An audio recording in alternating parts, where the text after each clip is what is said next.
Would you like to learn a brand new and innovative way to invest your extra money that has a low barrier to entry and low competition? What if I told you that it is a guaranteed method to get up to 18 to 20% return on your investment? Tax lien and deed purchasing is the only way to get into the real estate market through the back door.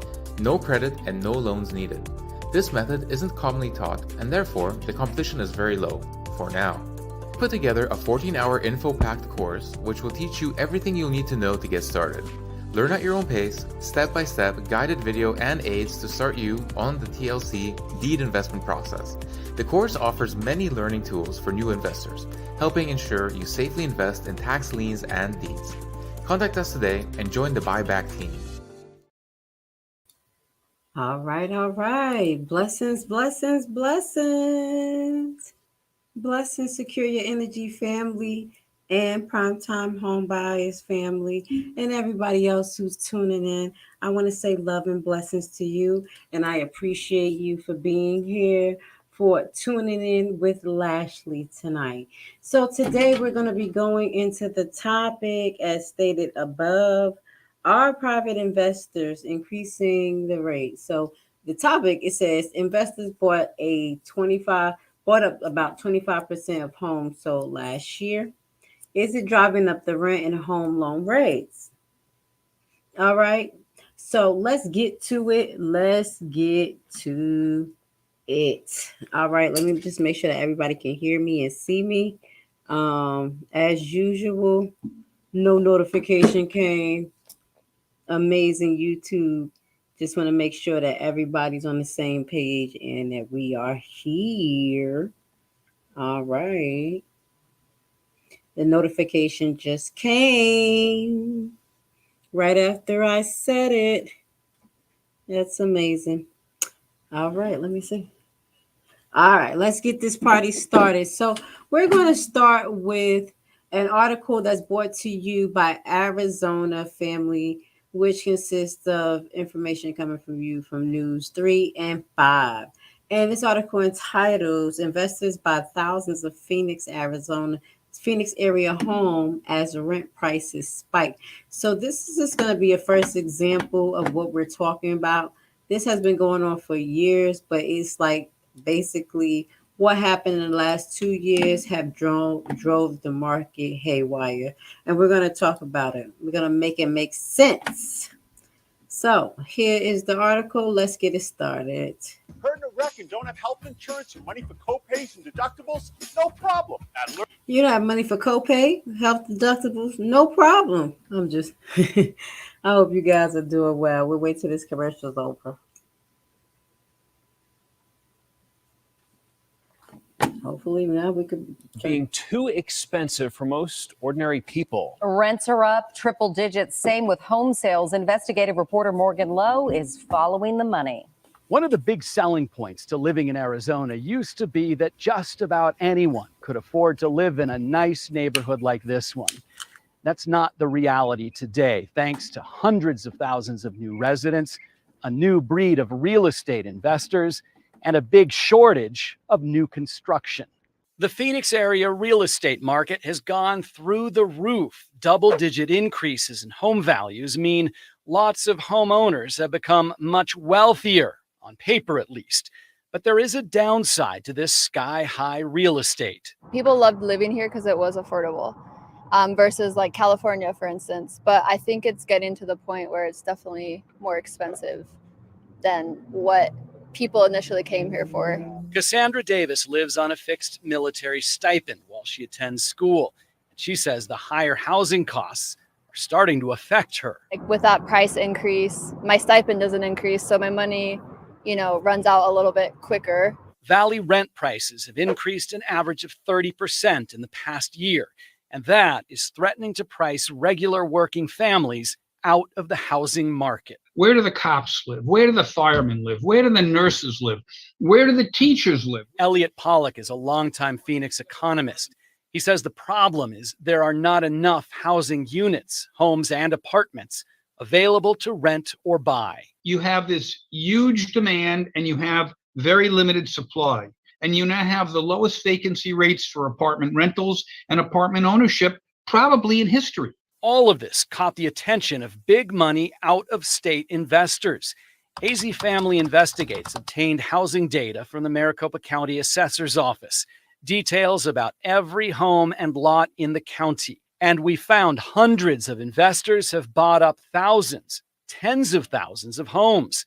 The 700 largest investors own more than 71,000 properties. Zip codes with the highest concentrations of investor-owned homes are in Mesa, El Mirage, Scottsdale, Buckeye, and Phoenix. But they are all over the valley.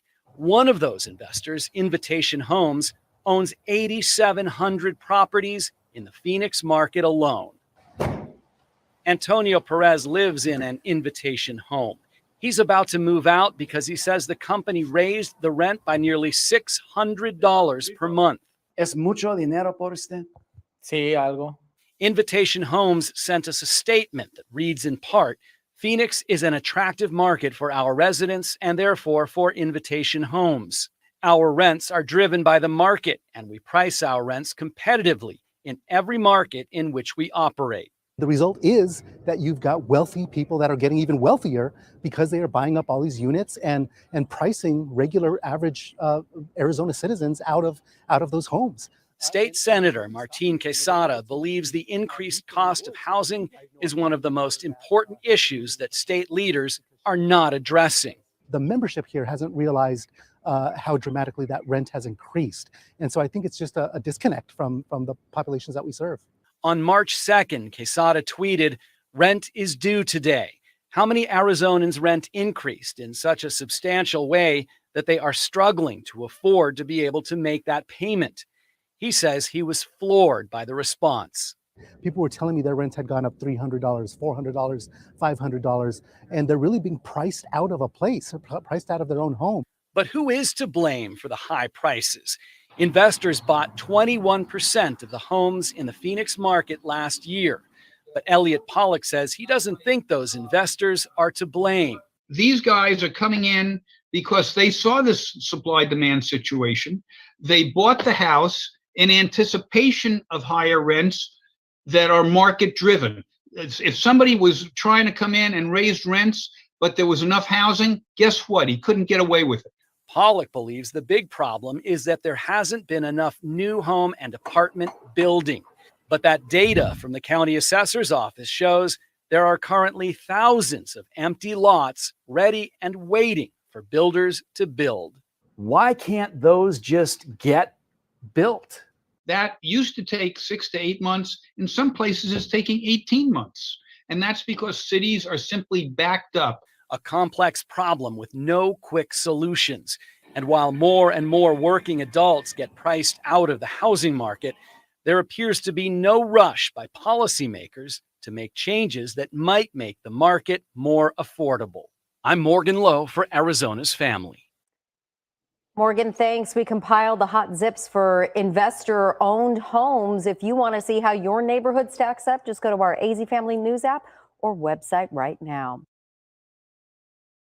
All right. So y'all, I let you listen to the full commentary or the full actual video before I'm giving you some commentary. So there's a few factors that I want to add into the conversation because as we stated, yes, the market is being driven, I believe, by investors. He said no. He's saying the market is driven up by the market. But no, it's investors as well because we have a lot of vacant properties now because people are priced out of these homes. Now, what in my opinion, what I saw happen was there was an interest rate that was lowered by the bankers. And that interest rate was lowered to about 0% about 2 to 3 years ago when we were in the beginning, mid of the COVID. This was done to stimulate the economy because we did not have people spending money. So to stimulate the economy, allegedly, from what I have observed, when they did that, that prompted investors as well as shareholders, you can say EFT, that people who hold corporations that create EFTs to basically reenact some of the aspects that they did prior to 2008. That is, invest in a lot of private homes, taking these homes, putting them under corporations, and pricing them with the aspect that the market is allegedly in demand.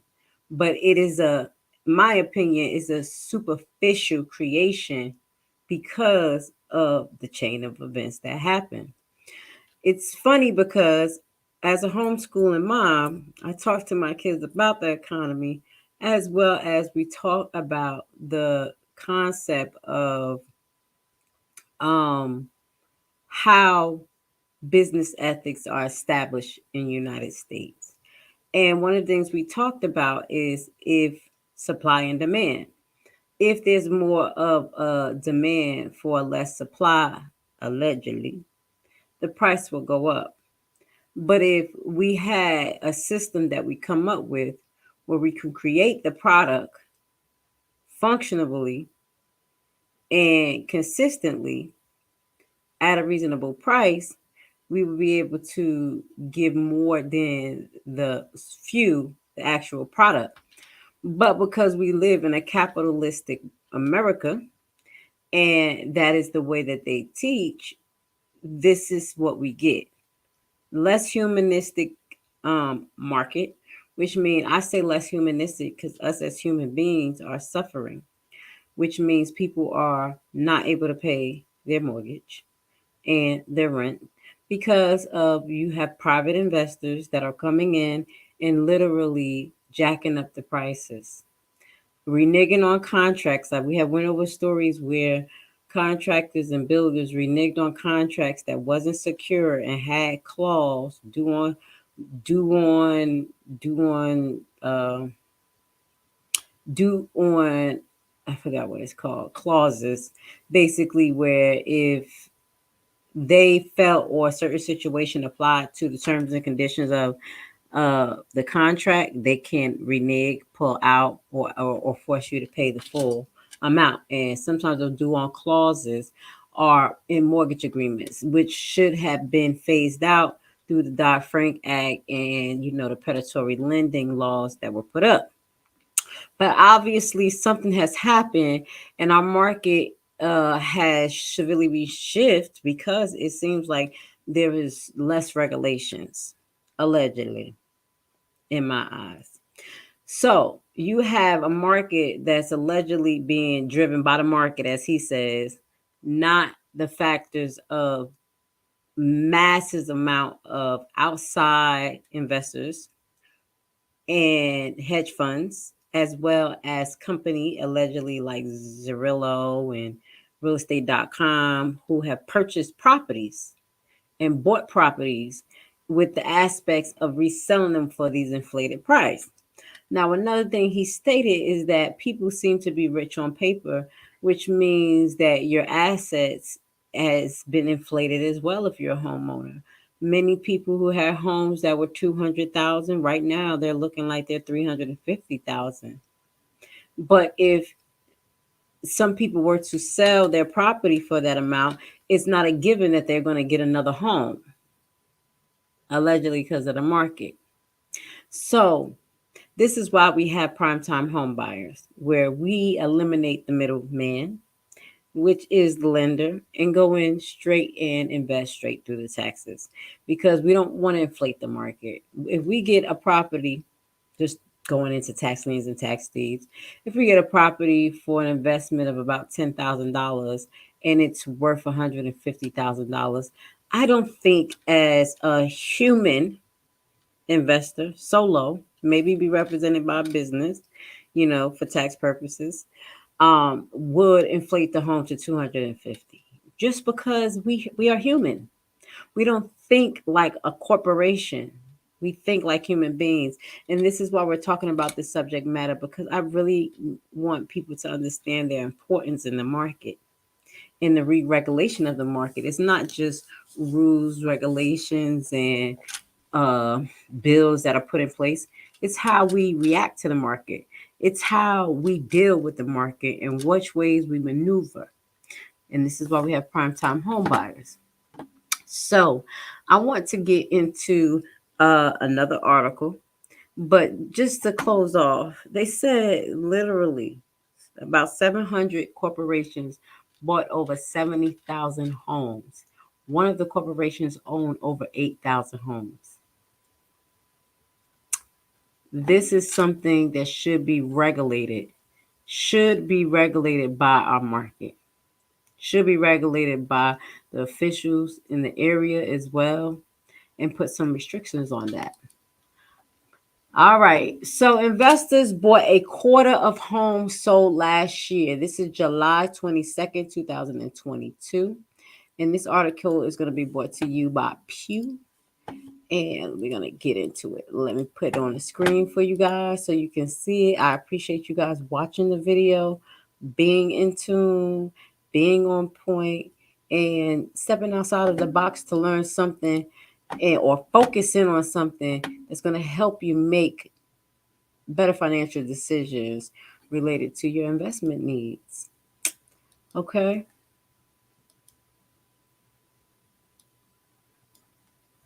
Give me 1 second. Okay, here we go. So investors bought a quarter of homes sold last year, driving up rent. Okay. So okay, let's see. Let's read this little skit right here. So Navy veteran Prince Betty sits on the porch of his home in Atlanta suburb of East Point, Georgia, where he faced eviction earlier this year after falling behind on his rent. To apologize. Falling behind on his rent when it increased from $1,250 to $2,000. Oh my God. Investors have bought up rental homes, especially in Black and Hispanic neighborhood suburbs in the Sun Belt, causing drops in the home ownership. And this is how it affects directly the Black community. Okay, so investors bought nearly a quarter of U.S. single-family homes that sold last year, often driving up rent in suburban families in the process. The issue is especially acute in some Sunbelt states, aiming evidence that investors often can outbid buyers, keeping starter homes out of the hands of would-be owners, especially suburban Black and Hispanic families. Some local officials in these states are pushing for increased regulations of investors' purchases, but many Republican lawmakers oppose such control. Investors bought 24% of all single family houses sold nationally last year. Wow.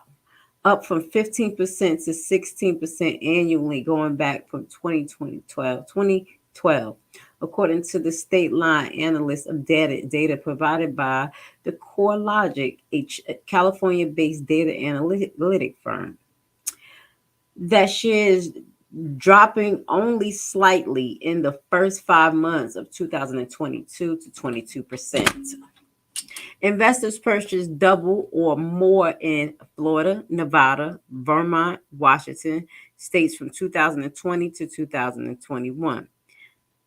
In Vermont, they grew from 7% in the 2020 to 17%. We're talking about private companies, investors. And in Nevada, from 18% to 30%. 5 states saw the highest share of investors purchase. Investors bought a third of single-family homes in Georgia, 33% last year, with Arizona 31%, Nevada 30%, California and Texas 29%. Not far behind.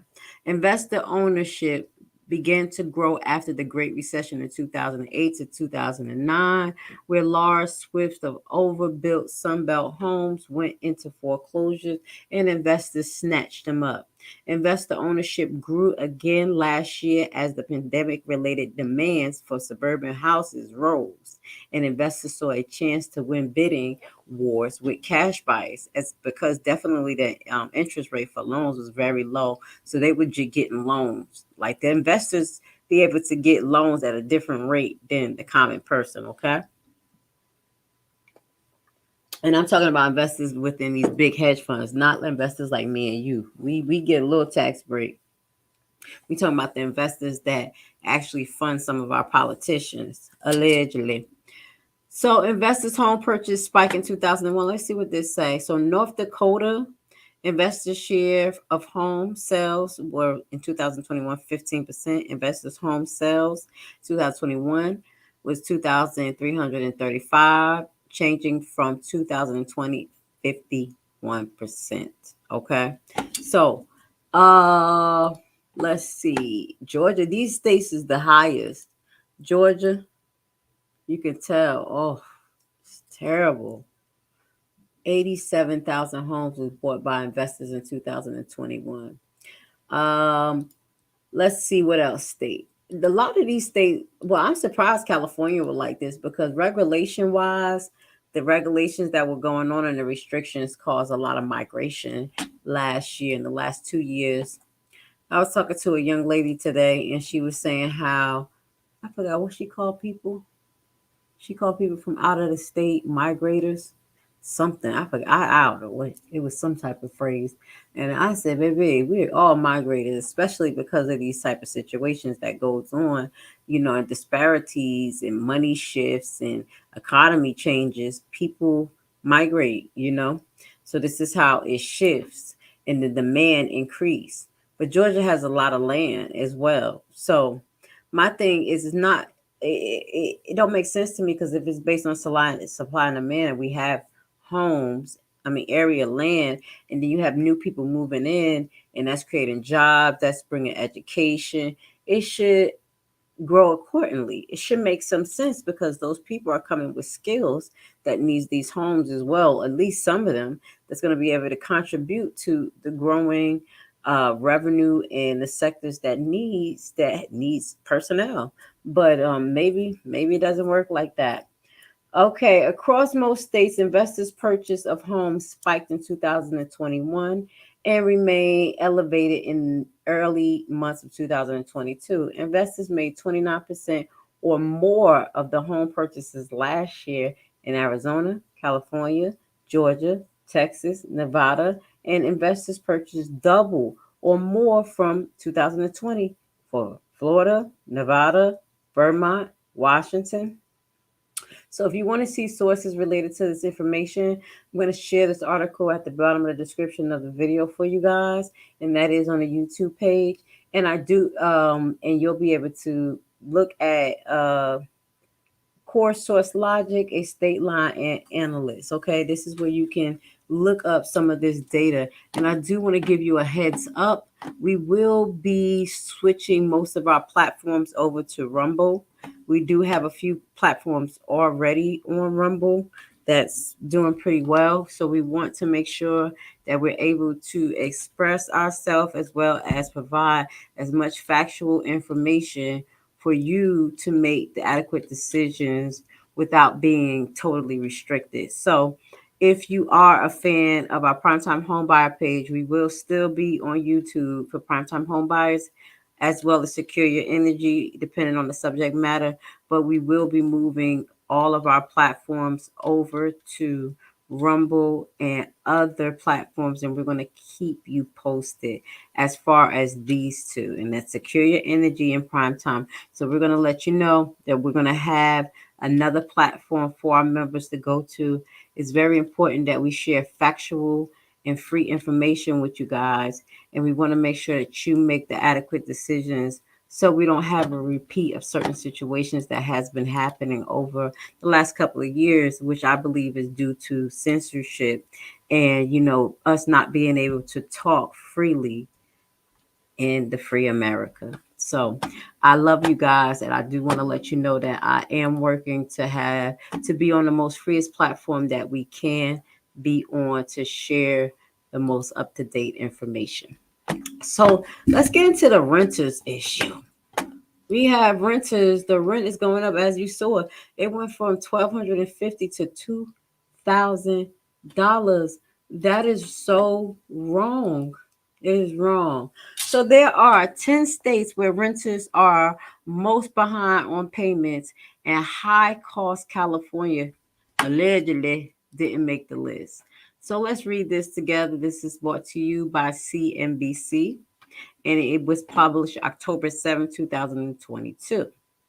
Now, let's get into it. Renters across the United States are fleeing, renters across the United States are feeling the sting of soaring inflation, rising house costs, and the end of the national eviction ban. Some 15% of American households, around 6 million, are behind on rent this fall, according to the recent report from myelist.com, a commercial real estate website. Check it out. South Dakota, Alabama, and New Jersey renters are struggling the most with payments because they probably had a lot of restrictions, especially Jersey. They had a lot of restrictions. So people wasn't able to move as much, which caused economic issues. Report found, based on an analysis of the U.S. Census Bureau data, in Americans aged 40 to 54 are having the most difficulties. More from personal finance. A consumer go cashless. Here how many money to keep. Okay, we don't need that. Despite signing the market is cooling off, despite signs of the market is cooling off, families still pay 12.6% more for single family rental in July compared to the year earlier month. A recent report from Core Logic found. This inflation cost, along with higher day-to-day expenses, has strained many Americans' budget, with 20% or more renters behind on payments in some states, according to myelist.com. Some states with the most renters behind on payments. We have South Dakota at 26%, Alabama, New Jersey, South Carolina, Connecticut, Delaware, Arkansas, Kentucky, Louisiana, and New York. High rent prices may continue in 2023. Many markets are seeing rental prices decline, according to September rent report. Go to that website. We name it websites. From Zimpler, based on the 100 biggest United States cities, more than half of the cities in the report show month-over-month decline in the median price for a one-bedroom. Let's see how much the decline is, okay? Still, despite the signs of moderation, the national median rent continues to rise. Struggling home costs, soaring home costs have increased rental prices, accounting for the significant portions of inflation since the 2001, according to the report from the Federal Reserve Bank of Dallas. So, this is CPI is going to say high due to high rent, says Traveler Adam. We don't want to hear what he got to say. I'm sorry. How to save as the rent prices go up. Let's see what they're talking about. Oh, if you are eyeing on moving to reduce your rents, it's critical to study up on the local market. You should be prepared and can negotiate, and Zoopla spokesperson claimed. Winter is the best time to get deals, she said, allegedly. That's when demand is at its lowest and the landlord wants to fill vacancy before the holidays. Okay, we'll keep that in mind. You may find reduced rent if you can wait until then, she added, and you can watch for rent specials in the meantime. Okay, so they say winter is the best deal. This is one suggestion. Property managers and new buildings are usually trying to fill a lot of apartment at once. So some will offer perks like 6 weeks free rent or reduced security deposit. It's also worthwhile to ask for lower rent for longer term leases. You might not get the discount, but you don't hurt to ask. Exactly. And that's what we talk about, buyback team. Negotiate, negotiate, negotiate. Okay. You can always negotiate yourself up into a deal. Now we're going to get into our last article, which is going to entail information that is brought to you by Americans for Financial Reform.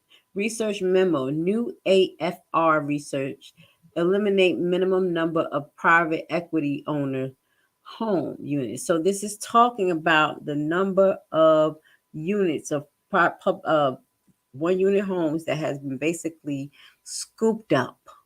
Okay, so this is let's see, can I go into it just a little bit?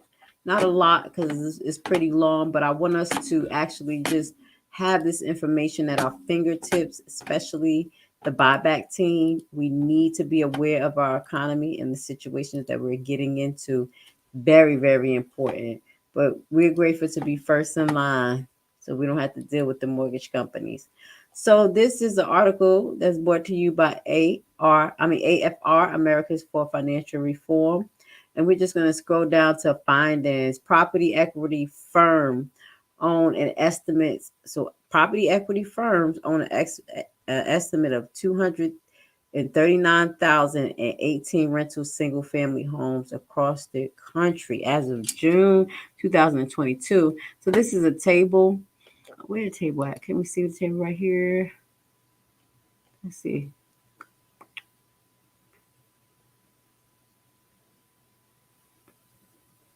Private equity firms. These are the private equity firms. Can y'all see this? Yeah. I'm going to share this data with you so you can see private equity firms. It's not us. It's not us, buyback team. You're not our little LLCs that's doing this. These are the company. So preterm partners, Acre Management, Blackstone, Access Capital. The private equity firm is behind the rental companies. So, yeah, I want you to look at this. Buyback team, I need you to analyze this document, okay? I'm going to go a little bit more into it, and then we may cross-reference this in another video just for you guys to break down some of this data. But as you can see, private equity investors, we have Blackstone Group, Starwood Capital Group. We have even JP Morgan Assistant Management. We have Hitman. We have King Vest Capitals. And this is the apartment units in the 2022. Blackstone Group owns the most and allegedly. But we do need to compare this to the national amount as well. So this was an introductory because we're going to go back into this again. We got to keep monitoring what's going on with our market, especially as tax lien and tax deed investors and just real estate investors and people who are just in the market. We need to know what's going on to pay attention to what they can do, what they can do, things that's being negotiated in our contracts, things that you want to try to negotiate on, understanding what type of advancements is going on in the law, memorandums that's going to affect you. Okay, so we're about 30 minutes in, and we didn't want to make the broadcast too long today, but we wanted just to go into this subject. So I hope you guys got a brief idea of what's going on, how the market is fluctuating, kind of how we got here, and how it affects us. Now, when you're living in a county or a state that has no rent control, this can be a big issue. So when you move and you look into places, you want to pay attention to those type of things because it can save you a lot of heartache. It's sad that Atlanta, and I definitely know because this is an at-will state, don't have rent control. For someone to be living on a fixed income, and where most are, it's not just seniors, it's everybody, and your rent to increase so much, that is terrible. That's $750. That is a lot. So I do pray for the people who are affected by this. We are all in this together.